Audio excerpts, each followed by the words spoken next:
Blackwater guys apparently gassed their own troops. God, this is what happens when you don't have rule of law, when you have no checks and balances. Yeah, they dropped a CS canister out of a helicopter over a busy intersection that our soldiers were guarding, and then they also threw a CS canister out of the door of a car.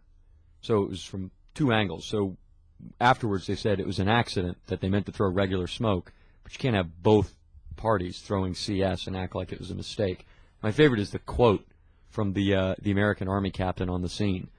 His quote is, "This was decidedly uncool and very, very dangerous." All right, understand what CS gas is about. First of all, it's tear gas. It's tear gas, but it's actually banned under the Chemical Weapons Treaty, and you can't use it at all, theoretically. But now the president can make exceptions. But in order for the U.S. military to use CS gas, it's such a sensitive topic that it has to be cleared by either the president or a commander that it was given direct orders by the president. You know why it's banned?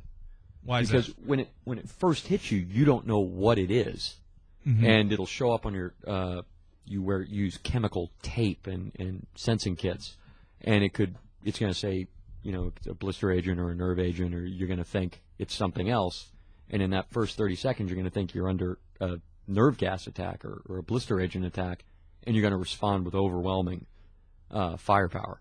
Right. Like to the chance that you could, Right, and by the way, Blackwater is so frickin' lucky our troops didn't blast them out of the frickin' sky. Yeah, and I got to tell you, being exposed to CS is a miserable experience, and every single person in the Army is exposed to it in training. What they do is they have you put on what's called MOP gear, which is your chemical suit, and then you do exercises in a gas chamber filled with CS gas till all the pores in your skin open up. They make you take your mask off and say your unit motto, which is they add like 50 words on it, so you have to take a breath. And you're completely incapacitated for about 10 minutes afterwards. I mean, you feel like you're dying. And get a load of why they did it. It's so stupid, and the troops say it over and over. They're like, it doesn't make any sense. They just had a little traffic problem. They wanted to clear traffic. There was no violence, no shooting, no threat.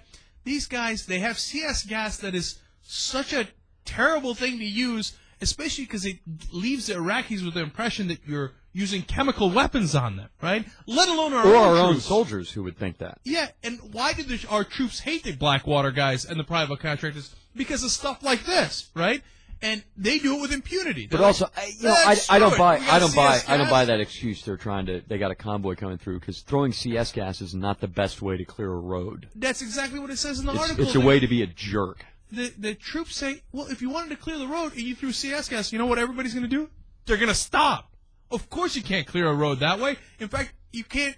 That's the best way to get a traffic jam. How are they supposed to keep driving? They can't see. It's madness. I don't even know why they do it.